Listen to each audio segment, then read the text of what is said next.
Então, o último palestrante do segundo dia aqui do 15º Congresso de Ensino Privado, Marcos Ragazzi, que é diretor pedagógico executivo no Bernoulli Educação e curador dos grupos Repensando a Educação e Conexão Pais e Filhos. A tua fala, eu acho que passou o recado, pelo menos para mim, de que a educação ela precisa não só de teoria, ela precisa prática e ela precisa se conectar, além de multidisciplinar, ela precisa se conectar com a vida, com o mundo exterior e com a vida das outras pessoas. Precisamos de um ensino empático. Seria mais ou menos isso? Esse é o futuro? Esse é o passado, é o presente e sempre será o futuro. O processo educativo, a gente tem que entender que ele é feito por gente e para gente.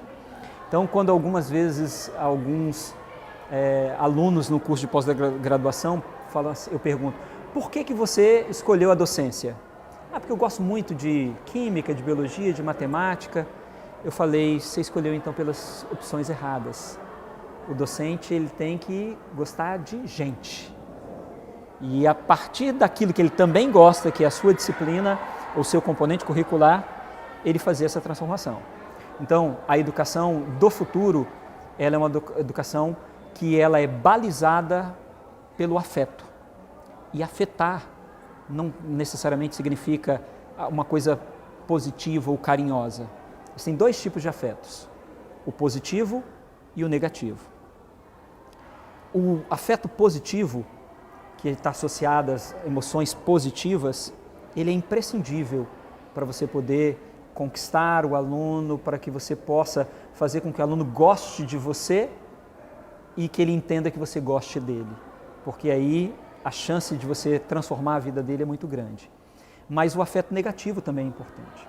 Você não pode virar para a pessoa, afeto é afetar alguém. Então, eu estou querendo fazer uma coisa na sala de aula. Não, agora não. Quando você estabelece limites, você está fazendo afeto negativo.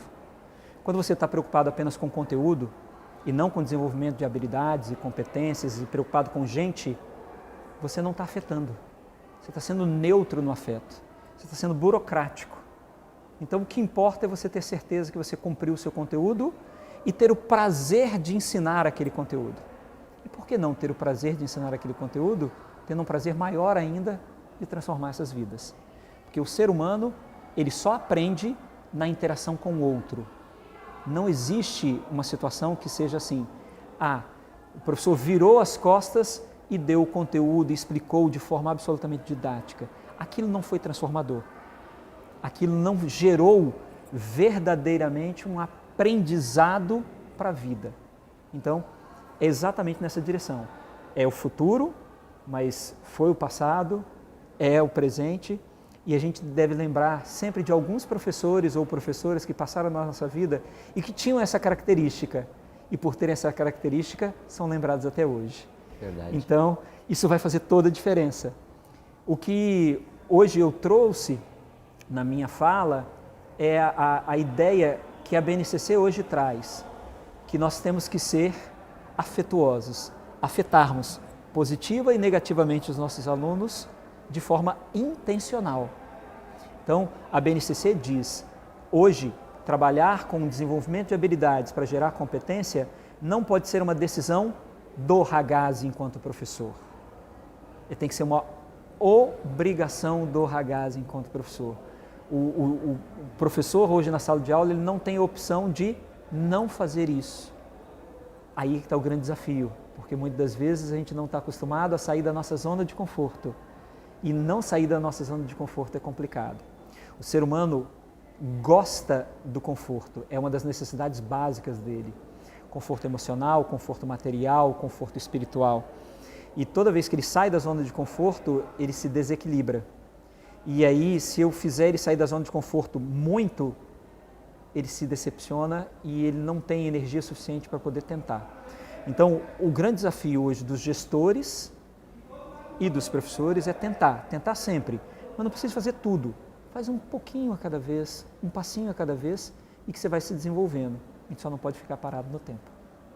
Até tu comentou na palestra que vai ser difícil agregar aquelas 10 competências, talvez num mesmo conteúdo, num único dia, que aquilo pode ser colocado talvez 2 ou 3 numa aula, outros em outras. Como que o professor pode trabalhar isso? Como que ele pode ter a sensibilidade de perceber, isso eu posso agregar esse nesse momento, enfim, jogar com o que tem ali? Certo. Isso é um quebra-cabeça, né? Sim. E na hora de você montar um quebra-cabeça, geralmente o quebra-cabeça tem uma única resposta. Mas imagina um quebra-cabeça de respostas múltiplas. Você consegue encaixar a estrutura, talvez uma estrutura mais parecida com um Lego, onde você teria, com as mesmas peças, fazer coisas completamente diferentes. A primeira dica que eu dou para qualquer professor para poder sair dessa zona de conforto é ele estudar bem um instrumento que a gente tem hoje, que é o documento da BNCC. Quando ele consegue entender essa BNCC, que é a Base Nacional Comum Curricular, ele vai conseguir entender qual é a intencionalidade da educação básica, qual é o propósito da educação básica. E é muito importante que ele trabalhe coletivamente. Então, não é porque se eu for o único professor de Química, eu vou fazer essas escolhas. É muito importante eu também estar trabalhando com o professor de outras áreas e trocar experiências, principalmente nesse primeiro momento. Eu tentei fazer isso, no meu não deu certo. E o outro diz assim, eu fiz a mesma coisa, mas o meu deu certo. Qual é a diferença entre um e o outro? Ou às vezes o outro troca a experiência e fala assim, nossa, nunca tinha pensado nisso. Por isso que o 5º item da minha fala foi, e na prática, o que fazer? Dar alguns exemplos, porque quando você dá alguns exemplos, você pelo menos ilumina um caminho que está um pouco obscuro e mostra que você tem essa possibilidade. Então, o planejamento é a grande arma. O professor tem que entender qual é o componente curricular que ele vai trabalhar, quais são os conteúdos que porventura ele trabalhará e colocar a criatividade em jogo e testar e não ter medo de errar. Muitas vezes não vai funcionar, mas é inclusive a partir do erro que nós também fazemos um grande aprendizado. Você também comentou que os professores estão preparando profissionais, estão preparando, melhor, seres humanos para resolver problemas do futuro, muitos deles que não existem. Exatamente. E como que se lida com isso? Como que a gente prepara uma pessoa, até tu deu os exemplos dos teus filhos ali, não só na sala de aula, mas no convívio diário, a trabalhar, a lidar com situações que a gente não sabe que podem acontecer. Como é que a gente dá ferramentas para ela saber que, estou te dando um repertório que ele pode lhe ser útil em algum momento. Não sei quando nem se serão, mas, possivelmente eles estão aí, se for preciso, estão aí. Eu costumo fazer uma analogia com a gente ensinar as crianças a escreverem, né? Então, a gente primeiro ensina as crianças as palavras e depois as crianças fazerem a junção dessas palavras para poder formar frases, para formar sentenças e daqui a pouco elas estão construindo grandes textos. E como é que ela chega a construir grandes textos? A partir da repetição. O ser humano, ele aprende por repetição. Muita gente, quando me ouve falar sobre isso, fala assim, mas isso é um pensamento muito arcaico sobre educação. Não. O ser humano sempre aprendeu por repetição. O cérebro humano aprende a partir do momento que você repete. Quando você repete, você faz com que os neurônios estabeleçam conexões mais fortes. E é só a repetição que vai ser possível ser feito isso.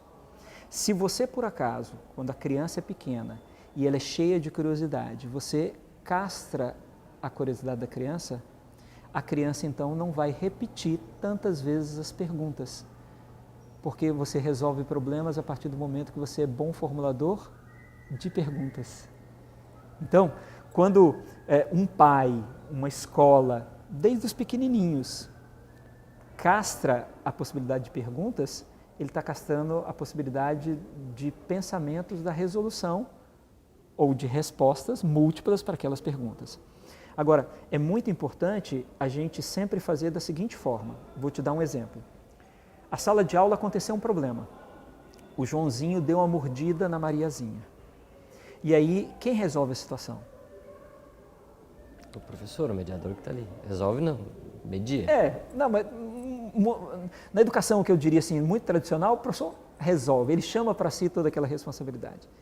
E por que o professor não pega aquele momento, que é um momento muito importante para poder desenvolver essa capacidade de resolução de problemas, e virar para a turma e falar assim, como é que vocês resolveriam isso? E aí eles vão dar sugestões. E nessas sugestões a professora vai dizer, mas isso é ético? Isso é correto? Se fosse você já parou para poder pensar o motivo que o fulaninho mordeu?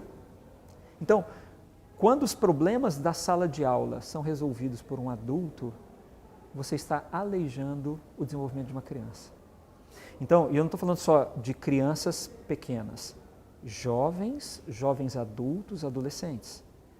Então, você vira e fala assim, vamos fazer uma feira de ciência na escola.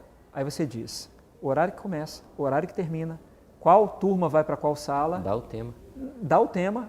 Mas peraí, não, então vamos fazer o seguinte, a feira de ciências tem um componente que é administração e finanças. A turma mais velha da segunda série do ensino médio, por exemplo, é responsável por administração e finanças. Eles vão procurar patrocínio, eles vão gerenciar os recursos destinados a cada grupo, desde o 6º ano do ensino fundamental, por exemplo, até a segunda série do ensino médio. Eles vão dividir os espaços, eles vão fazer a programação, eles vão fazer os cartazes. Então eu estou simplesmente propiciando o desenvolvimento da resolução de problemas.